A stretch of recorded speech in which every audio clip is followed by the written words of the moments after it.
1433, 1492, 1789, 1914, 1945. How did such dates creep into our collective memory? Who decided which ones were memorable? How is an event constructive? Why? And for whom? And how does it end up in the history textbooks? The historian Patrick Boucheron looks back at some of these famous dates to see how they help us grasp the broader sweep of world history. After all, there are many different calendars in the world. Not one version of history, but a multitude of intertwined histories. So let's pan out, take a different perspective, and study with Patrick Boucheron the mechanism by which history is made.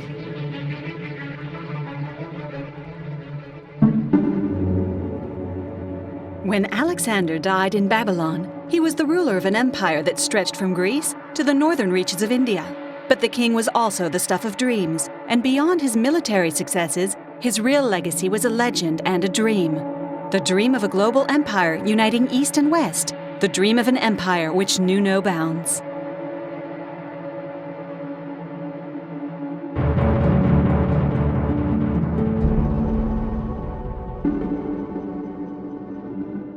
On June the 13th, 323, for the Greeks, the 28th day of Scirophorion in the 114th Olympiad, Alexander died in Babylon. A date, a precise date. One of the few precise dates in ancient Greece, and the only precise date in Alexander's life, June the 13th, 323 BCE, the date of his death. We know this precise date from a fragment of a cuneiform tablet, a Babylonian astronomy journal which mentions the death of the king. It's one of the very few certain dates, and perhaps one of the first truly global events, because the news of the king's death shook the entire ancient world in Europe, Africa, and Asia. Let us begin with a short fact sheet. Alexander III, nicknamed the Great, was born in 356 BCE in Pella, the capital of the Kingdom of Macedonia. He mounted the throne of this small kingdom on the fringes of northern Greece in 336, and within a dozen years he would conquer the greatest of the ancient empires, the Achaemenid Persian Empire. When he died, aged 33, he ruled a territory that stretched from Greece to the edges of India. But the biggest thing about Alexander's death was that it was a springboard towards a dream. Because when the man died, a myth was immediately born. A face disappeared and was replaced by an icon.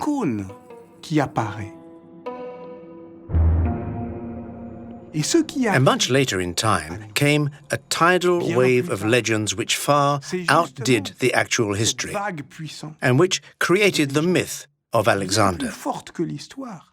So deep down, the question that Alexander's death raises for historians is, how do we study a history which is pretty much inseparable from myth?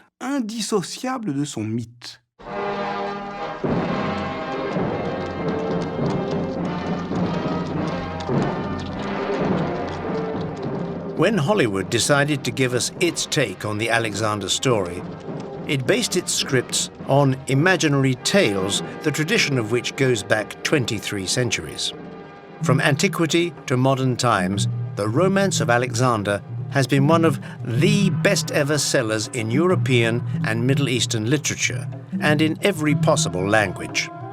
The book is a compendium of translations and adaptations which form altogether an incredible, lengthy, blockbuster epic. There's a romance of Alexander in ancient Greek, in Latin, in Syriac, in French, in English, in Persian, and so on and so on. The hero undergoes 1,000 metamorphoses from one version to the next. Fair hair, dark hair, bearded, smooth-faced, mustachioed, armed with a lance, a spear, a bow, a scimitar. But each romance does agree on one thing: the fabulous nature of his feats. Alexander exploring the ocean depths, Alexander rising to the sky in a chariot pulled by griffins, Alexander meeting the tribe of men with no heads. So in the end, historians mustn't reject the dreamlike, imaginary side of the Alexander story, but take it to heart and seek to understand it. Why? Because the history of Alexander's story can't be explained without fiction. It has given rise to this fiction, and it remains incomprehensible if we don't grasp the fact that it is fictional. Already at birth, Alexander was attributed with myth-like status. His father, King Philip II of Macedonia, was said to be a descendant of Heracles, and his mother, Olympias, claimed descent from Achilles, the warrior hero of Homer's Iliad. And on top of his apprenticeship as a king, he studied under a tutor brought in from Athens, a certain Aristotle. Not a day went by, wrote the Greek historian Plutarch, without him reading a page of the Iliad, of which he knew numerous passages by heart, and very soon he began to dream of becoming Achilles' successor. It's extraordinary how the historical person felt prefigured by a fictional figure. And to understand Alexander, there's one episode we mustn't ignore, as it is perhaps the inaugural episode of his story. And that's when he goes to visit two tombs.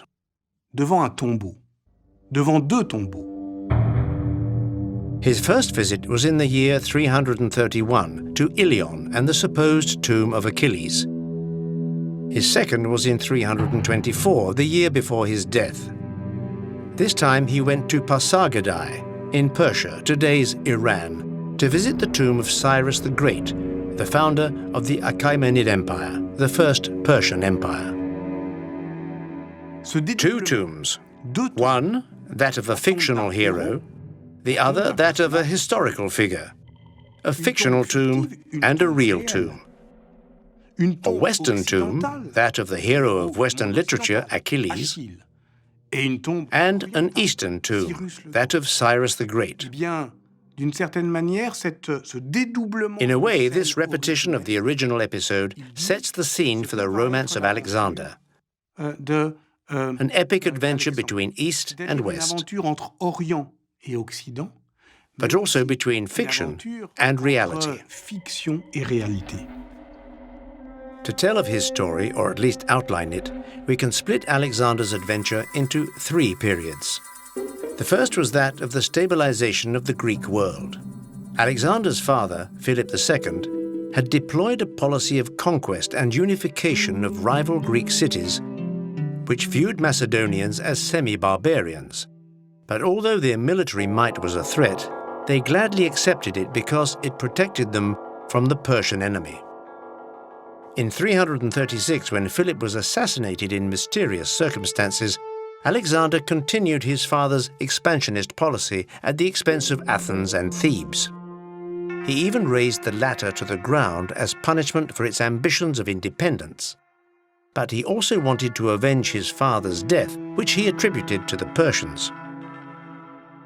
The second period, 334 to 329, was the confrontation with the Achaemenid Empire. It was extremely rapid, like a blitzkrieg, a kind of manhunt, with Alexander tracking down the man he believed to be behind his father's assassination, King Darius. Darius III was probably the most powerful man in the world. He reigned over the Achaemenid Empire, the heart of which was Persia, modern-day Iran, but which stretched across Eastern Europe to the fringes of India. From 334 to 331, Alexander conquered Asia Minor, Syria, and then Egypt. How can the astonishing rapidity of this conquest be explained? And moreover, was it a conquest? Long viewed as the avenger of the Greek world against the East, today Alexander comes across to historians as a more ambivalent figure. La progression de la conquête, The progress of the conquest owes less to the warrior heroics of expansion and more to fascination and seduction. L'expansion guerrière, Because in a way, Alexander interfered with the powers in place. Alexandre s'immisce. He crept in like a virus, found himself a place at the heart of power, and turned everything to his own advantage. Du pouvoir, et il les tourne à son profit. A viral progression, then, rather than a traditional conquest. Alexander interfered in regional squabbles and turned them to his advantage. In a very conscious way, he was building his own myth and using image-based politics as a tool to win power. En bien des endroits, il n'apparaît In many pas places, comme he wasn't seen as a conqueror, but as a liberator, especially in Egypt, which was undoubtedly the key location and moment in his conquest. Pourquoi? Parce que l'Égypte a Why? été Because conquise Egypt had been par, conquered by the Persians, et Alexandre, and in Egyptian eyes, Alexander was their liberator, their restorer. comme leur restaurateur, In a way, he presented himself to Egypt as the restorer of pharaonic order. comme le restaurateur de l'ordre pharaonique. 332 was the decisive year. Alexander founded the city of Alexandria in January, then temporarily abandoned his pursuit of Darius for a lengthy expedition to the oasis of Siwa in the Libyan desert. Historians haven't always understood the strategic sense of this detour. But it was at Siwa that Alexander's conquest literally took on meaning. It was there that the oracle of the Temple of Ammon informed him that he was a pharaoh and the son of God. So Alexander left Siwa with Egyptian legitimacy and a new image, that of the pharaoh Alexander, depicted here in a low-relief sculpture at the Temple of Ammon in Luxor. On hearing the oracle of Ammon in Siwa, Alexander became convinced that he was the son of God, that he should rule over the entire world, and that there, on the very edge of the world, his empire would know no bounds. Son empire n'aura pas de limite. A short leap forward to October 331. Alexander faced the immense army of Darius III at Gaugamela. The echo of this battle would continue to sound through Eastern and Western iconography from the Middle Ages until our time. Alexander won this decisive battle and entered Babylon unhindered. Darius died the following year. Now there was no one to stand in Alexander's way.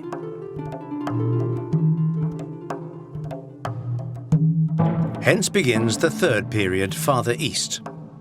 But things slowed down, since his campaign lasted 5 years from 329 to 325. Babylon could have signaled the end of the war, but Alexander was only half done. In 326, he entered the Indus Valley where he fought the Indian king Porus.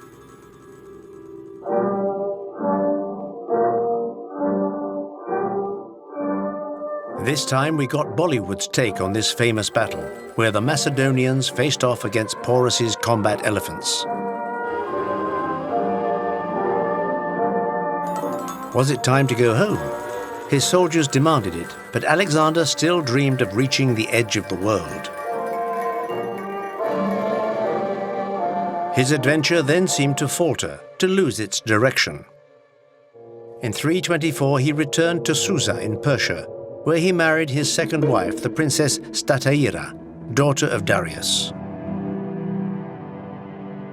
Il se donne donc ainsi une légitimité. Here he gave himself Persian legitimacy. Lui-même, He had himself crowned as the Achaemenid sovereign and asked his brothers in arms to take Persian wives too. Ces résistances, c'est mais on est grec. But he met with Est-ce resistance. qu'on va We are Greeks. s'orientaliser? We don't want to Est-ce become qu'on va, Eastern. au fond, se Why should we laisser become subjects of a gagner culture we've been par, fighting? cette culture que l'on a It was a case of the conqueror C'est being ce grand conquered thème du by his own conquest. conquérant qui finit par être conquis par sa conquête.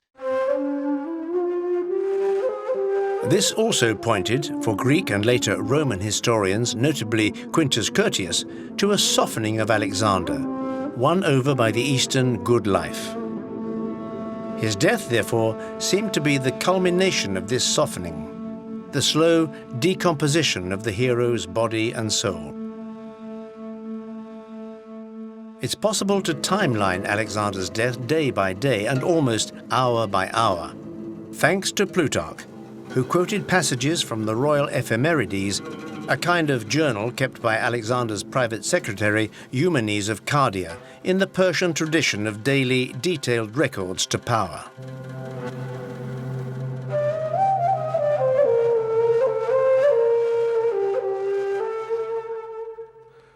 On the 18th of the month of Daisios, state the ephemerides, Alexander went to lie down in the bathroom with a touch of fever.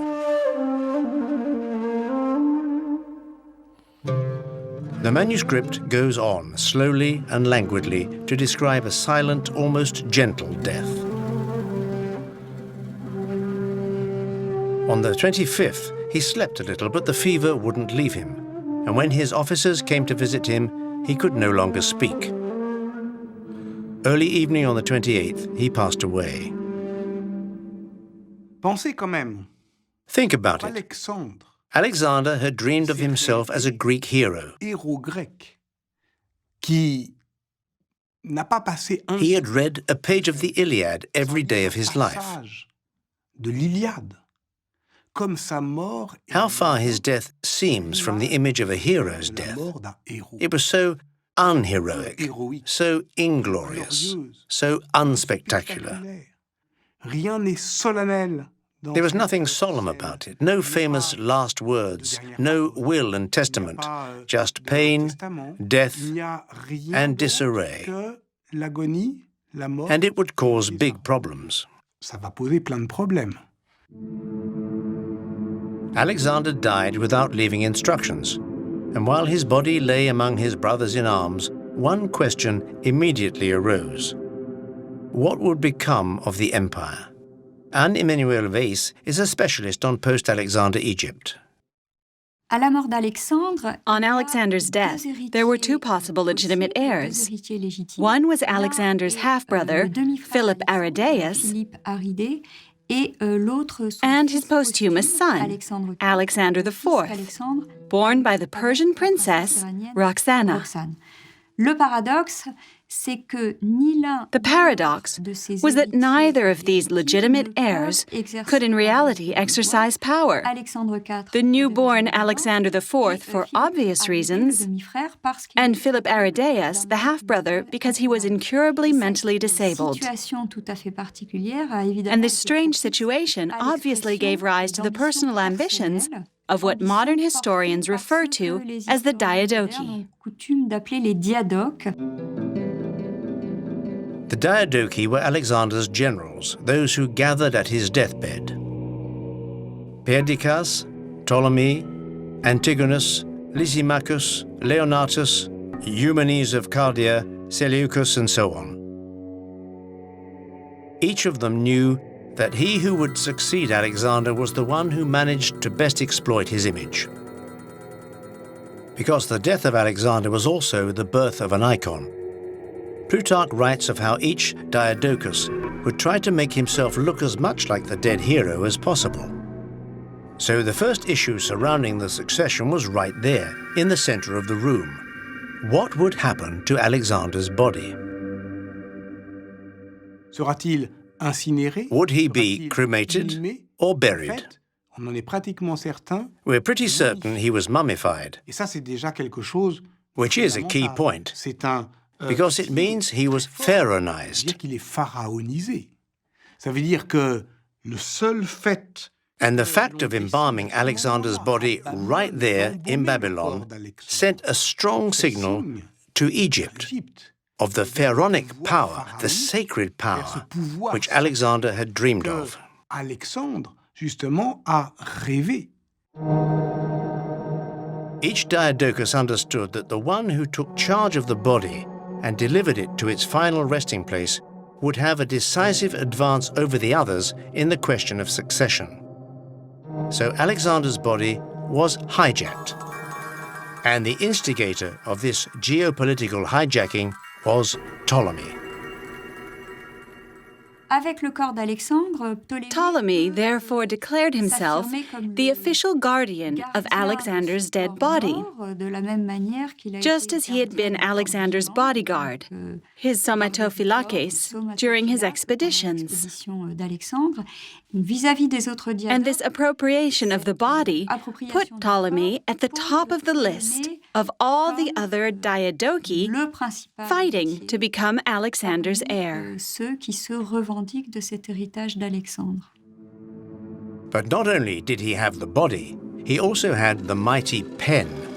In 321, he began writing a history of Alexander's campaign, which would become the source of all Alexandrine tradition. Basically, the memory of Alexander was forged in the famous Library of Alexandria, the fantasy gathering place of all the knowledge in the world. In the decades that followed, the race for the legitimacy to succeed Alexander saw the budding of countless self-proclaimed kingdoms. It was no longer Alexander's viral seizure of power, but cell division which became the new model. The empire broke up into a multitude of kingdoms which would weaken one by one. 20 years after Alexander's death, only Seleucus in Babylon, and especially Ptolemy in Egypt, had a veritable grasp on power. Ptolemy, who as the appointed satrap or governor of Egypt on Alexander's death, founded the last of the pharaonic dynasties, which would rule for the next 3 centuries until the death of Cleopatra 30 years before the Common Era. Ptolemaic society was one of encounters and exchange between Greeks and Egyptians, with mixed marriage from the 3rd century BCE on, which increased over time. And the Ptolemies also opened up senior positions in their administration and army to Egyptians. Over time, Egyptians held a more and more important place in society, and circles which one could qualify as bicultural sprang up and grew in number over the decades.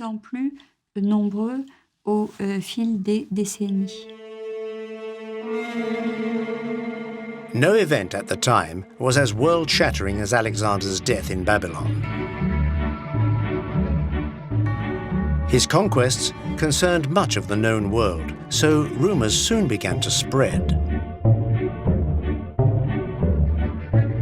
Everywhere on different levels, the death of Alexander had an effect. In the south, in Nubia, the appearance of the Meroe kingdom. In the east and the northern part of the Indian subcontinent, the emergence of the Maurya Empire. In Greece, Aristotle was accused of atheism and forced to leave Athens. The Roman Republic was still only a city-state and had been at war on and off with the mountain-dwelling Samnites for over 3 decades. In China, it was the time of the 7 warring states. The north was unified by the state of Qin, and the nomadic populations declined in Shaanxi. Everywhere, the violence of war rumbled. Au-delà de la brusquerie d'un événement de portée mondiale, Beyond the abruptness of this global event, d'Alexandre est aussi Alexander's death also had a long-lasting effect. rêve de l'empire With his dream of a universal empire, au fond, of linking il relie, East and West, l'Occident et he l'Orient founded et a common ideal, je dirais un idéal commun, or perhaps a dreamlike horizon shared by the entire known world of antiquity. L'ensemble du monde connu à l'époque antique. Alors oui, on ne comprend So pas you avec cannot Alexandre understand Alexander without visualizing him before the tombs of Achilles and Cyrus the Great, the founder of the Achaemenid Empire, Achéménide. Mais pareillement, Equally, you cannot understand history following Alexander's death without seeing the obligatory visit of his tomb by all Eastern and Western emperors who wanted to stamp their authority on their people and forge their power in the dream of a universal empire. ce rêve d'un empire universel. In the early days of the Roman Empire, several emperors traveled to visit Alexander's mausoleum. After Julius Caesar in 48 BCE, Augustus made the same trip in 30 BCE. But where is Alexander's tomb, in fact? The memory of its whereabouts was lost in the 4th century of the Common Era. And yet, the idea of universal power being acquired through contact with a mythical predecessor would resist the test of time. Charlemagne was unable to visit Alexander's tomb, but he did visit that of the Emperor Hadrian, who, it's said, had visited Alexander's. After Charlemagne's death in the year 814, Frederick II would visit his tomb in Aachen, before Napoleon visited that of Frederick of Prussia. As for Napoleon's tomb at Les Invalides in Paris, it was visited by Hitler in 1940. Que vont chercher les bâtisseurs d'empires? What do builders of empires seek at the dreamed-of tomb of Alexander? Are they looking for a dream of glory or a warning about limitless power, which is, in the end, impossible to exert because the universal empire is unachievable? Dans l'inachèvement même de sa réalisation territoriale. C'est cela aussi. This also is what a visit to a predecessor's tomb represents. Un rêve de gloire. It might be a dream of fame and glory, but it's also the expression of the melancholy of power. Puisqu'elle est inachevée. Because the adventure has no finite end, since it cannot be completed. Poursuite, au fond, de ce rêve politique.